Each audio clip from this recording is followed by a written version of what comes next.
La 4G Batelma vous présente Ni Vava.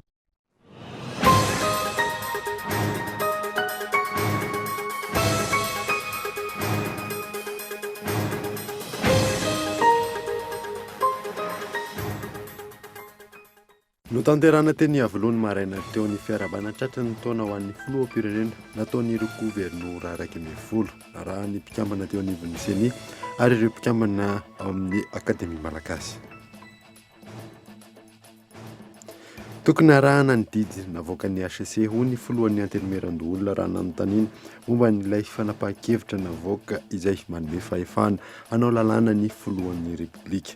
Fangatahana izay tsy mitombona hoy kosa ny mpahalalàna izay nanaovana fanadihadiana. No tanterahana androan'ny réception provisoire ny lalam-pirenena fahafito miainga eo anosy mipaka Andriamiranomena. Voahaja ny fenitra sy ny kalitao ho ny tompona ndraiky mpanjakana androany. Nidina andalambe ireo mpitatitra mampiasa ny zotra G ny maraina teo. Antony, tsy ekena ny fanafonana ny aremy isa 5 amin'ny zotra hoy izy ireo ary tsy ekena ihany koa ny fanarota-pahefana ataon'ny mpitandro ny filaminana. Maresaka iraisam-pirenena niverina indray ny hetsika any Liban. Raikitra ny fifandonana teo amin'ireo mpanao fihetsiketsehana sy ireo mpitandro ny filaminana. Hetsika manohitra sy mangataka ny fialan'ireo tompona ndraiky mpanjakana izay voalasa vao mpanao kolikoly avolenta. Nadidin'ireo avitra.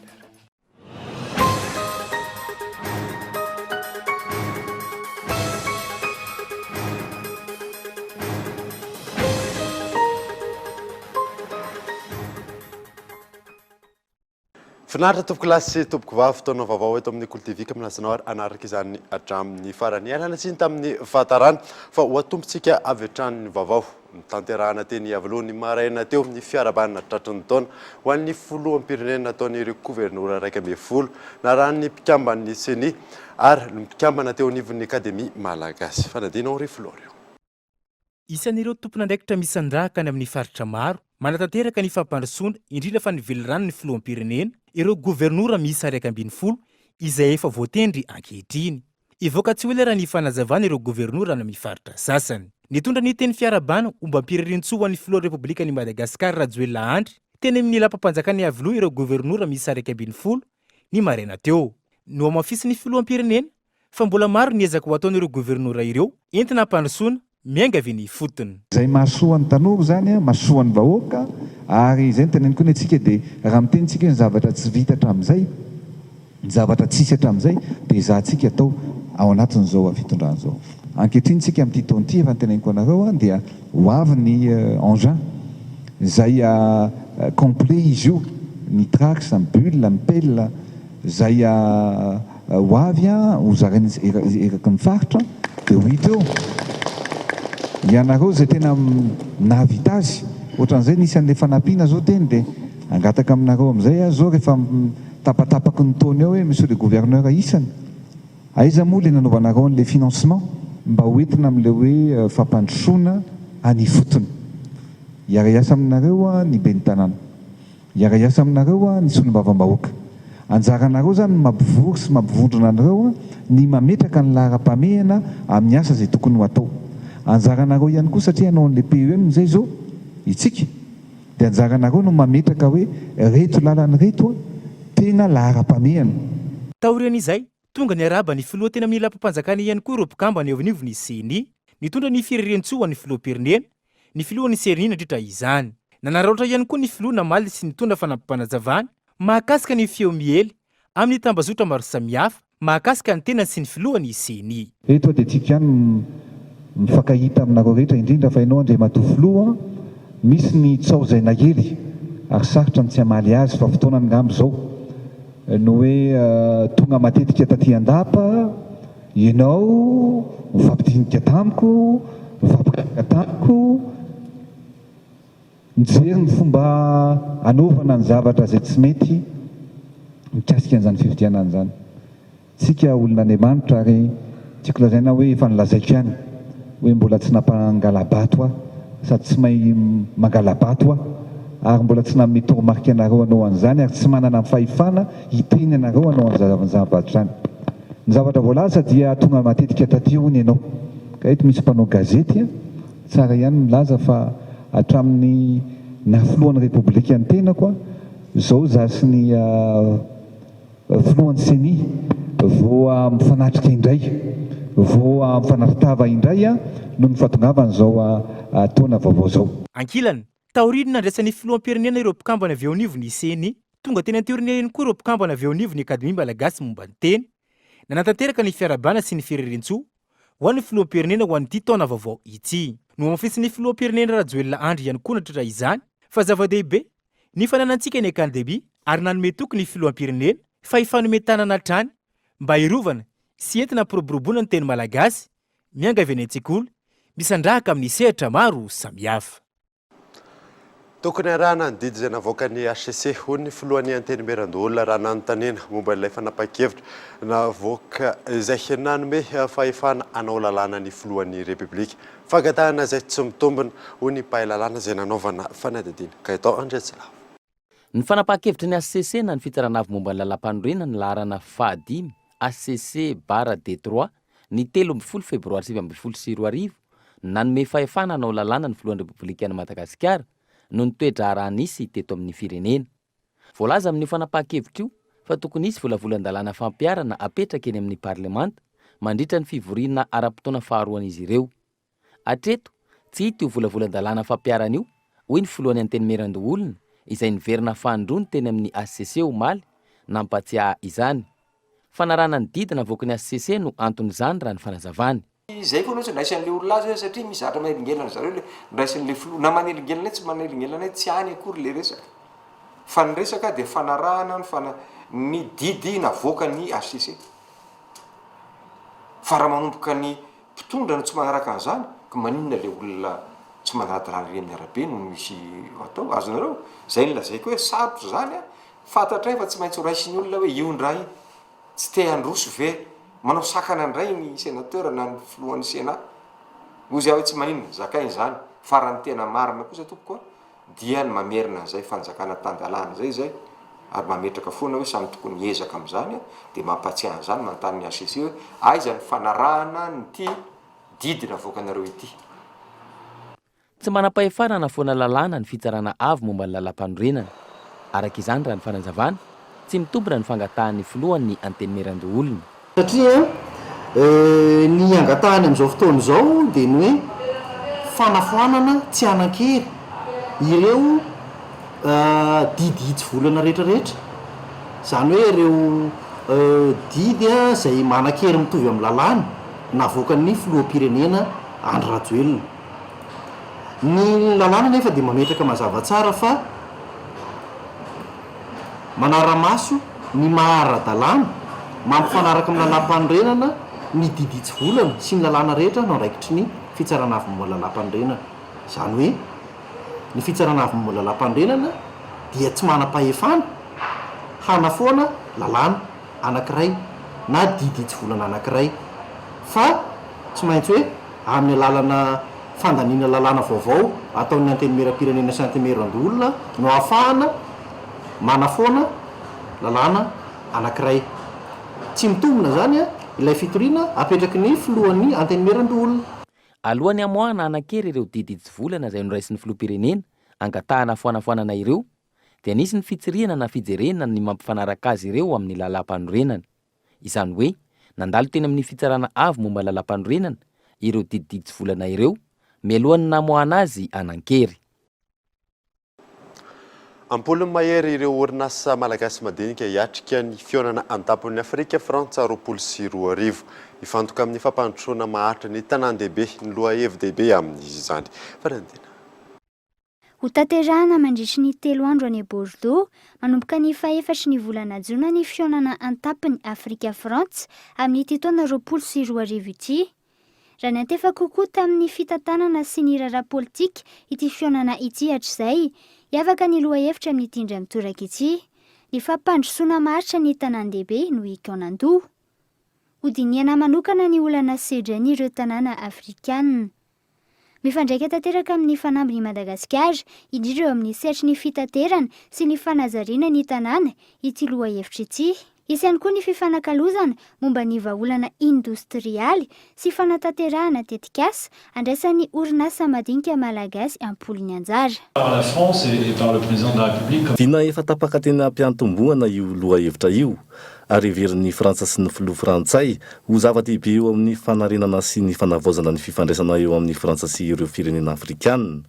Raha nifantoka tamin'ny resaka politika ary natokana ho an'ireo mpitondra fanjakana ity fihaonana an-tampony ity hatramin'izay hiavaka nateraka ny amin'ity taona ity noho ny fisian'io lohahevitra io.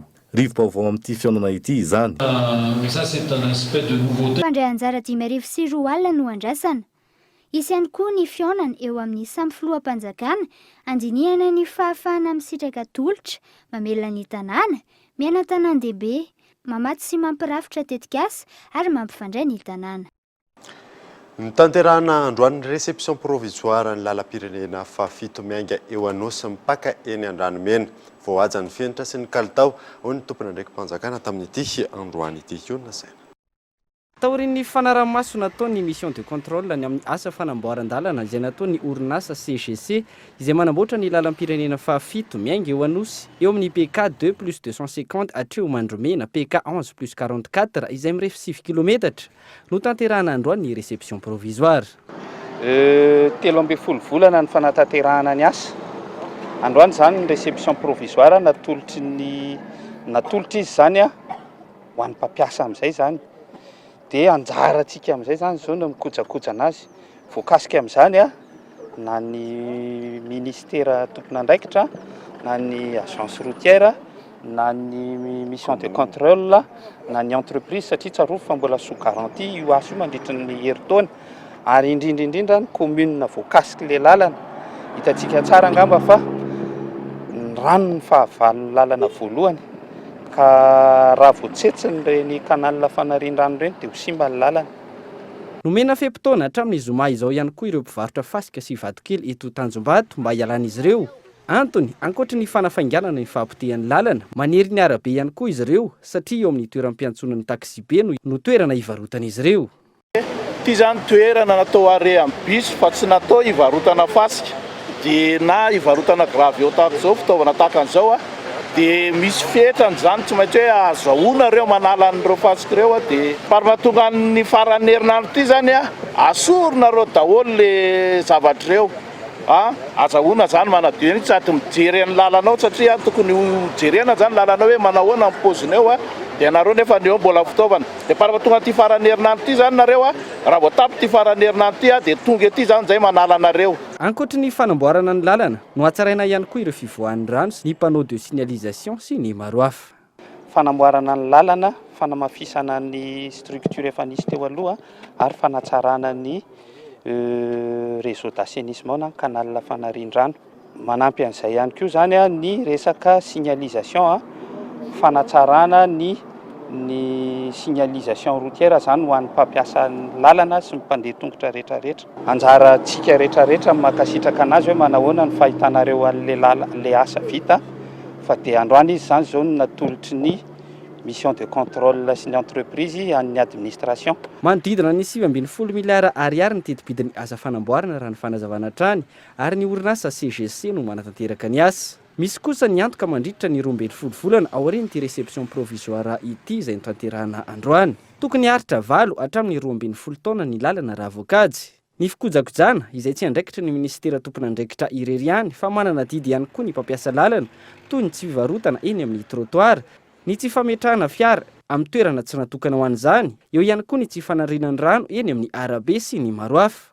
Raha miara-misa lany rehetra, tsy lany amin'ny fanarenana ireo lalana vita ny volam-panjakana fa ahafahana manamboatra lalana any amin'ny faritra hafa. Tontolon'ny fifidianana afaka tanterahana ny famerenana ny fifidianana communal any Faratsio raha mivoaka ny marina ho ny solitenan'ny candidat izay natolotry ny antoka MMM any an-toerana. Mifanohitra amin'ny voasoratra anaty PV ny fitoriana napetraky ny candidat ny RK hoy izy ireo fanadina. Araka ny didina voakan'ny fitsarana amin'sana ny ady amin'ny fanjakana ny zoma lasa teo, hisy ny famerenana ny fifidianana communaly amin'ny commune misy 420 eto Madagasikara ary isan'izany any Faratsio. Araka ny fanazavana nomen'ny solitenan'ny candidat natolotry ny antoko malagasy miara-miainga, izay mitarika vonjimaiky amin'ny valim-pifidianana kominaly any an-toerana. Manaiky ny famerenana ny fifidianana kominaly izy ireo raha aseho ny marina mikasika ny fanafoana ny vato azon'izy ireo tao amin'ny fokotany Mahatsinjo mampiavana. Kasika ny fifidianana nisy tao amin'ny commune Faratsio, district Faratsio. Zavatra mampalahelo dia ny hoe misy ny fanankonana marina ary misy ny tsindry atao amina kandida anankiray izay efa nandresy ary lany vahoaka atao hoe commune Faratsio tamin'ny 17 volana novambra lasa teo ny siny fifidianana.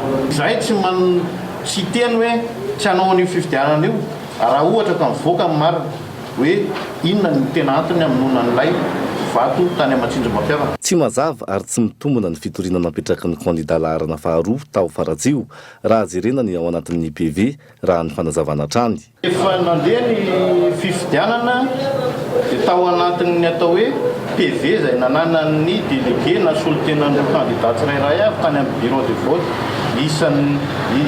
isa-tsokajana zany hoe tamin'ny 20 samy nanana délégué aby ireo kandida ireo. Tao anatin'ny PV rehetrarehetra izay hitanay anananay nisoniavy ny président membre amin'ny bureau de vote rehetra dia ny teny fa hoe nizotra tsara ny fifidianana. Ao anaty PV izy niteny fa nizotra tsara, atao anatin'ity izy niteny fanakatona ny bureau-pifidianana. Raha nisy ny fikatonana na nisy ny zavatra tsy ara-dalàna mifangatao anatin'ireo bureau-pifidianana ireo, tokony nisy taratasy fitarainana izay nataony solotenan'ny kandida na ny délégué tao anatin'izay hoe misy tranga ohatr'izao anatin'ity dia misy taratasy miaraka tamin'ilay PV tsy nisy izay. Miantso ny tompona andraikitra hijery akaiky ny tena zava-misy marina ireo vahoaka ny Faratsio manoloana ny tsindry sy ny kolokolo mianjady amin'izy ireo any an-toerana. Nanambarany ampiakatra ity raha ity eo anivon'ny Conseil d'État ny solotenan'ny kandida mitarika vonjimaiky any amin'ny commune Faratsio. Manambahiny rô ny sampana fampalalambavao amin'ity alina ity tsy zany fa Andriamatoa Ratongarivo Régustin izay vice-président ny bureau de vote ny EPP Betsirohatra. Eo ihany koa Andriamatoa Rasolofonjanahary Donné izay délégué ny candidat IRK ao amin'izay bureau de vote ny EPP Betsirohatra izay miarabanareo tonga soa eto amin'ny fampalalambavao. Efa nanazava makasika ny olana nisy teo amin'io bureau de vote io ny candidat 1000 fa nisy fanafoanana izay hoe valim-pifidianana atao amin'izay bureau de vote ny EPP Betsirohatra izay tonga etonareo afaka omenareo fanazavana misy kokoa ve makasika ny zava-nitranga tamin'ny fifidianana farany teo iny. Sotra tompoko ary tsara fipetraka amin'ny fanontanianao. Tena koa dia tompona andraikitra hatramin'ny voalohany ka hatramin'ny farany amin'ny raha-pifidianana io. Mivoata amin'ny enina maraina ka hatramin'ny 5 tsy nisy ny fikatona zany tao anelanelany hoe tamin'ny 12 na alohan'ny amin'ny 5 fa dia nizotra ara-dalàna ny fizotran'ny fifidianana. Tsy nisy raorao na nisy gidrakidra manoloana zay. Rehefa hatramin'ny fahasambato ny ariva ary dia mbola tsisy ninona fa nanaso ny daholo dôly na membre bureau na ireo délégué izay nanatrika ary mbola nanatitra tonga tany amin'ny fotony tany amin'ny CRMV ny tenako mbola tsisy ninona any voka-pifidianana na fitarainana na fitoriana fa nagaga tompoko dia hoe ny 2 andro aty arena vao nisy zay hoe fedinana fotony ny délégué ny ERK niaraka amin'ny moto maromaro fa milaza fa hoe misy osoka ny fifidianana zany hoe nakatona ny bureau tamin'ny 12 ora sy talohany tamin'ny 5 dia sa manambara ety tsy marina zany tompoko ary lavy tanteraka fa tompona andraikitra tamin'ny farany any amin'izay fa tena tsy nisy zay toe-zavatra zay hoporofon'izay dia ity vita amin'ny fanosam-bato nanasiany rehetrarehetra tsy nisy zay ka tiarena hoe afaka ny 2 andro ve tompoko hoe misy an'izany hoe tsy ara-dalàna indray fa misy nakatona ny bureau tamin'ny 12 sy ny sisa dia lavitra tanteraka ary mandahan'izay na vahoaka izay malahelo amin'izao fotoana izao hoe aiza marina le tena fahamarinana fa metikodina raha izao toe-draharaha sy fizotra ny fifidianana any afokotany Mahatsinjo mampiavana commune Faratsio izao mijerena sodiniana. Sotra tompoko. amin'Andriamatoa délégué kosa indray ianao solontenan'ny candidat IRK ao amin'io bureau de vote io tena nisy tokoa ve zay hoe fanidina zay satria zay no natonga nanafoanana ny voka-pifidianana tamin'io toerana io.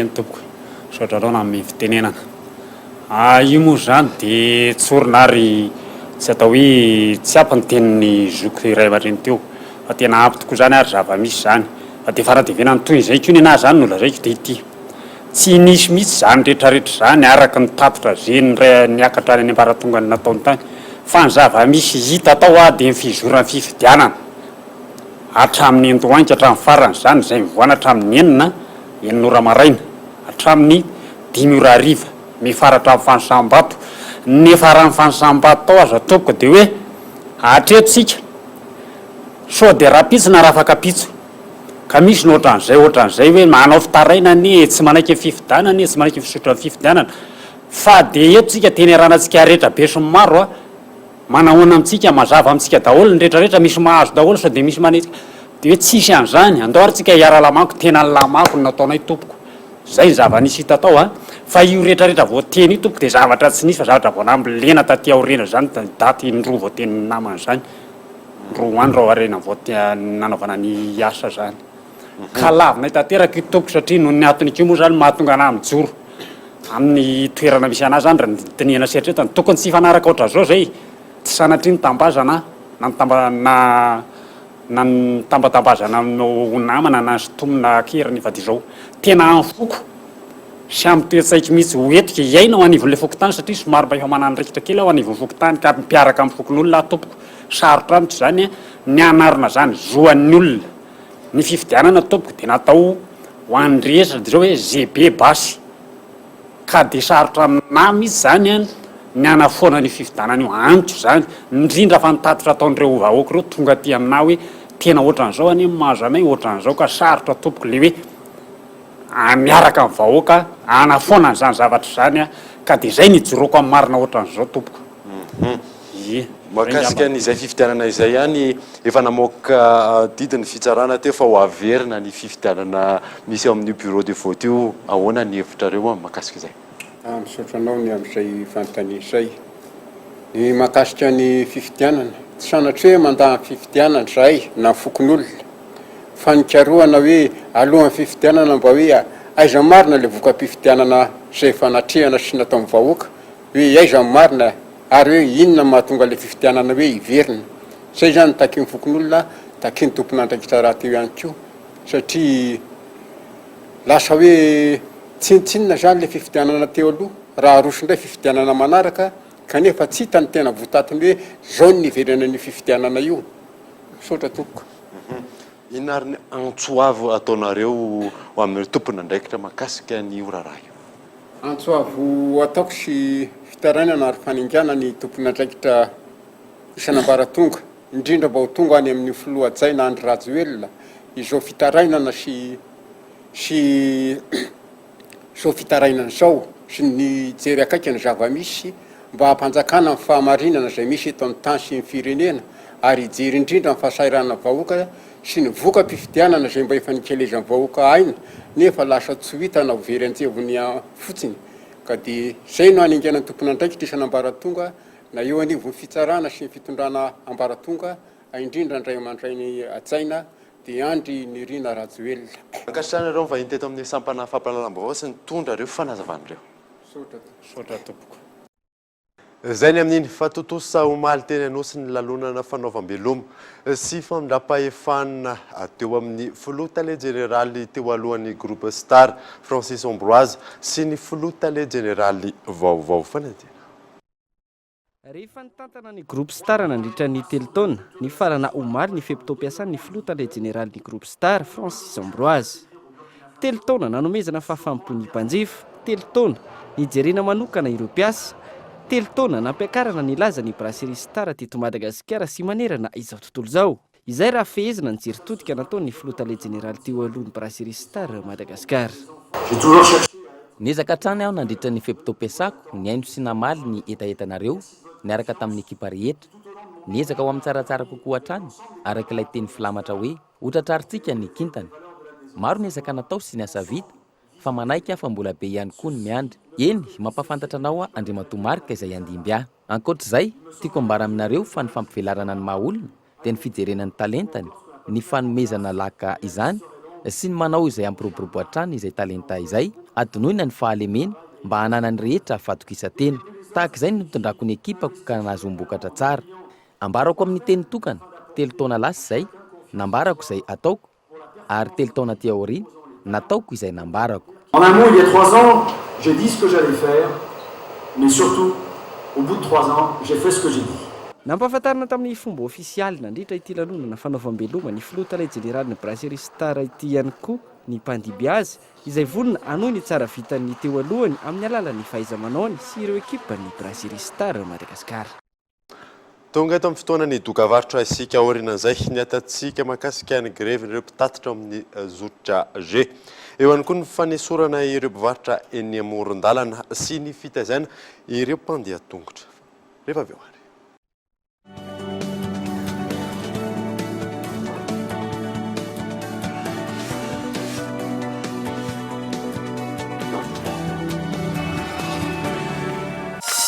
Vaovao, Telma Wiki Plus 4G, l'assindaille intelligent 4G, et famille WhatsApp, Facebook, YouTube, Google Assistant, Telma et moi, Zayaz Naomnialala Système iOS, Zayan, famille appareil photo 1,3 mégapixels la selfie, mise Bluetooth, hotspot Wi-Fi coup, afaka nos connexions, une batterie matanzak mahachacham teloandro bezao. Zandretsany en vidiny 79 000 TTC Moons, manatunengana Telma Shop.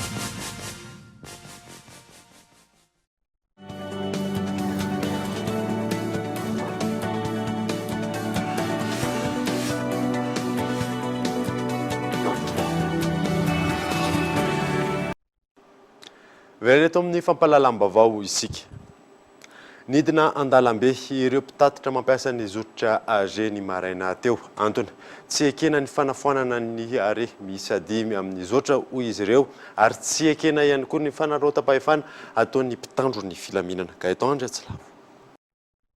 Ny maraina teo, nidina andalambe ireo mpitatitra amin'ny zotra G.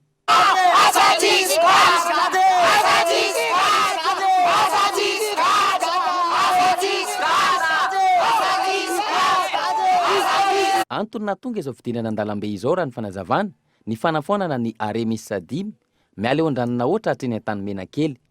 Ohatra amin'izany ny fiantsonana eo amin'ny Ratsimamanga, eo amin'ny Akondro sy eny amin'ny garazy. Ankelan'izay, misy ihany koa ny fanararota-pahefana ataon'ny mpitandro filaminana. Za mitakina eto hoe mila fahanay ny namanay.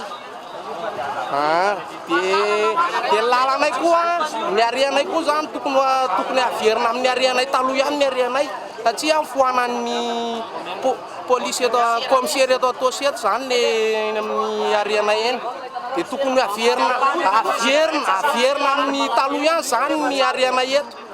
Averina amin'ny taloha satria efa ela be zany ny are teo. Fa raha hoe non respectare karanay tribunal tsy maro zany. Fa non respectare zany fourrière 325 000 zoanay mandoa zany satria zay dia nefa ihany kokoa raha hoe reny are reny are foany reny fa dia vo mifanjakana tateo reny anontsy fahalalany nontsy nampanaovina an'le hoe mpanao reny.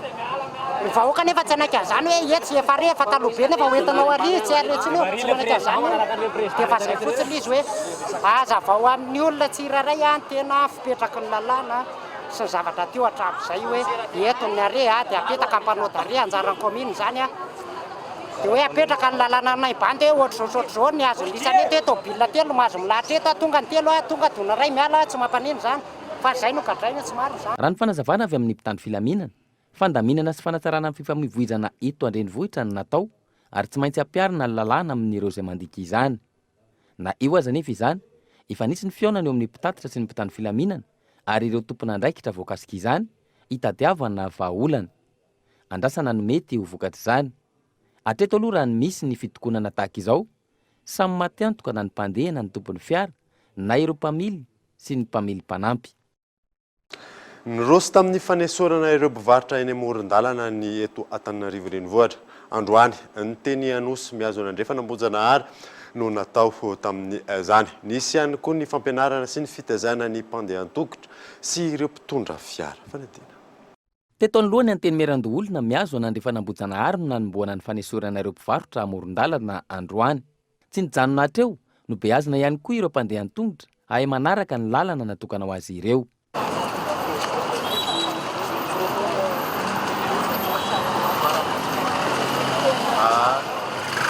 Malalaka kokoa ny lalana, miena ny arposy, mirindra ny fifamoivoizana sy ny maro hafa. Ireo mitombony amin'ny fanesorana ireo mpivarotra amoron-dalana, hoy ireo olona sendra ny mpanao gazety. Na izany azy, mila beazina ny rehetra ho zatra miditra ny tsena, na ireo mpivarotra na ireo mpividy. Tongotra aloha voalohany indrindra malalaka ny arabe, afaka mivezivezy tsara ny olona dia mino fa mampihena ny embouteillage koa satria tsy voatery mandeha amin'ny arabe intsony zany ny olona fa mandeha amin'ny teo tsaratsara amin'ny ara-dalàna. Tokony manana foto-davitra azy tsika hoe ahafahan'ny olona mivarotra. Ankoatra ny amin'ny arabe zany mazava ho azy tena hoe natokana ho amin'ny mpivarotra mihitsy ahafahany hoe miary izy mba ahita fidiram-bola hanasava ihany koa ny fianakaviany tsirairay ihany. Satria raha ny tokony izy ny arabe tsy tokony hivarotana mihitsy fa tokony hoe atao ifamezivezena. Nefa raha mivarotra ianao dia sahirana ny olona mivezivezy. Fa raha misy toerana hoe tokony ahafahana mivarotra dia any no tokony hipetrahan'ilay mpivarotra tsirairay amin'ny fandaminana zany mba hampilamina an'ilay famoivoizana. Mba tsisy tsony ny fanelingelenana zany ary mahazo tombontsoa ihany koa tsika zany amin'ny mpanendaka sy ny karazany ary eo amin'ny fiainana andavanandro koa zany tena mizoka zany raha tokony atao amin'ny olona hoe mba omena toerana izy zany amin'izay tsena tokony sahaza ho anazy zany. Mba omena toerana any fa problème eto amintsika ingena omena toerana le mpivarotra amoron-dalana le iveriny eny ihany tena mety aminy fa tsy mety hipetraka any tena tsena tokony toerana izy. Mbola malalaka ny tsena lehibe eto Antananarivo ahafahana mandray mpivarotra maro raha ny fanadidinana atao. Ny ben'ny tanàna vaovao ihany koa mampanantena fa isy fananganana tsena vaovao sy manara-penitra eto Antananarivo renivohitra. Ny mahakasika ny fitsipika hifehezana ny fifamoivoizana indray no entina aminao anatin'ny zanam-pandaharana fantaro amin'ity androany ity.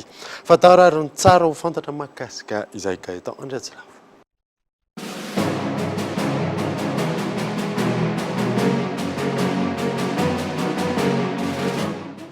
Ny lalàna 740 tsipika aotraotra roa no mamaritra ny fepetra rehetra momba fifamoivoizana eto Madagasikara.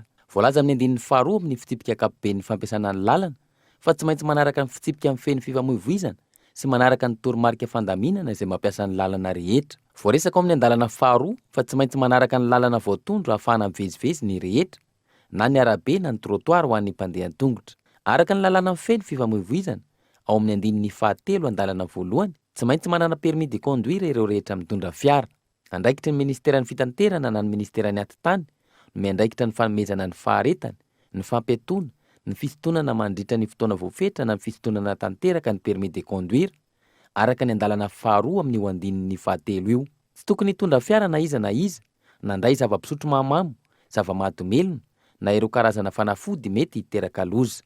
Araka ny andinin'ny fahaefatra amin'ny andalana faharoa tsy maintsy manaja ireto teboka ireto ny fiara mivezivezy, ny filaminan'ny mpampiasa lalana, mampihena ny entona manimba ny tontolo iainana, indrindra ny dioxyde de carbone, ho fanajana ny tontolo iainana, ary tsy maintsy fiara volant à gauche. Izay fiara rehetra ampiasaina eto Madagasikara dia tsy maintsy misy laharana ary manaja ny fitsirihana teknika. Araka ny andinin'ny fahadimy, tsy maintsy mangataka lalana amin'ny faritany na ny faritra na ny commune izay rehetra anao hetsika ara-kolotsaina, ara-pomba na ara-pivavahana ka hampiasa ny lalana fampiasan'ny be sy ny maro. Ho an'ireo izay anao hetsika ara-panatanjahantena kosa, tsy maintsy mangataka lalana amin'ny ministry ny fitaterana sy ministeran'ny asa vaventy raha toa ka mandalo lalam-pirenena manapaka faritany roa ny hetsika, ary amin'ny faritra sy ny commune raha toa ka ao anatin'ny faritra iadidiny ny hetsika. Misy ny lamandy sy ny sazy ho an'ireo izay mandika ny lalàna, ary efa voafaritra mazava ireo manana fahefana hampiatra izany. 80 hatramin'ny 90 isanjato ny zava-mananaina sy ny zava-boary eto Madagasikara no tsy hita afa-tsy eto amintsika irery ihany. Ilaina ny fiarovana azy ireny raha ny fanazavana azo. Manoloana izany nitokanana omaly ny trano ahafahana mijery vakoka sy ny zava-mananaina eto Madagasikara etsy amin'ny parka Tsimbazaza. Michel Arnardo. Tsy ampy ny fampahafantarana ny lanja ny zavaboary sy ny zavamananaina eto Madagasikara. Raha ny antontanisa 80 isanjaton'izy ireo no tsy hita afa-tsy eto Madagasikara na ny antsoina hoe espèce endémique. Ho an'ny vorona manokana mandinina ny 20 izy ireo.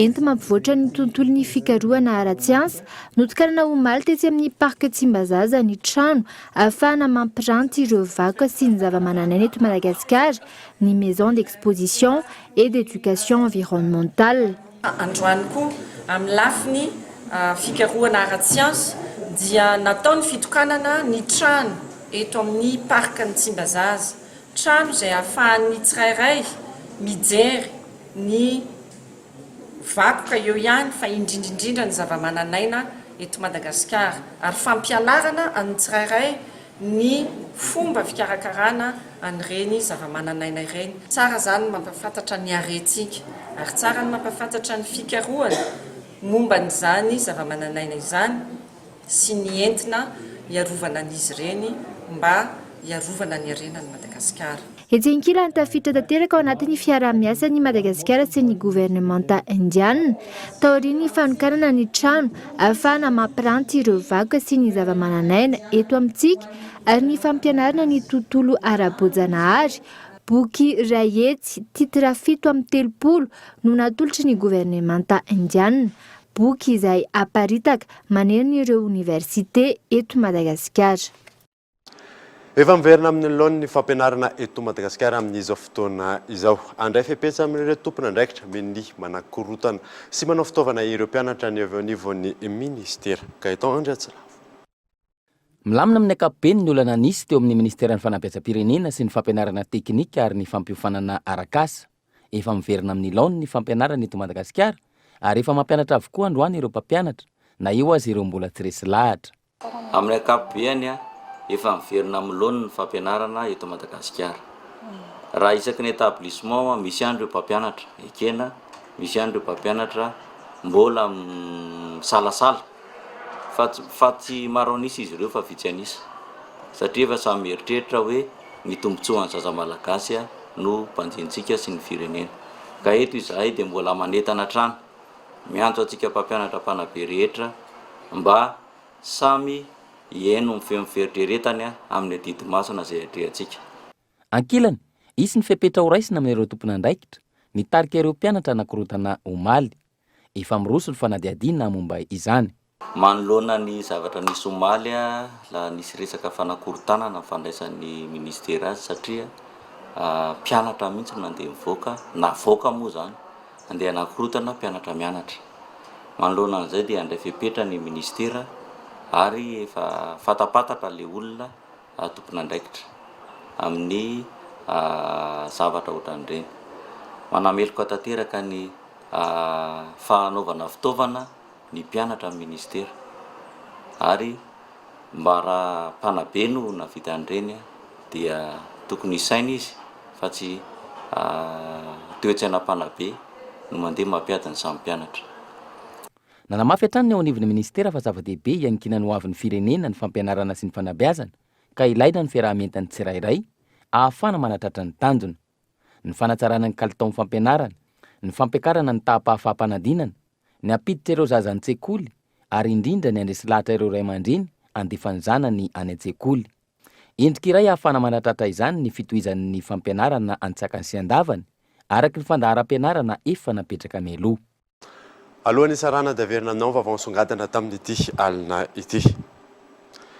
No tanterahana teny Avoloa ny maraina teo ny fiarabanina tratran'ny taona ho an'ny filoham-pirenena notarihan'ny gouvernora 12 na rano mpikambana tao amin'ny CENI ary ireo mpikambana teo anivon'ny akademia malagasy. Nidina andalambe ireo mpitatitra mampiasa ny zotra AG ny maraina teo antony tsy ekena ny fanafoanana ny are miisa 5 amin'ny zotra hoy izy ireo. Dia izay mamarina vaovao tamin'ity alina ity. Ankasiany ianao nanaraka izany. Soava mahandro dia velomy vodalo tompoko.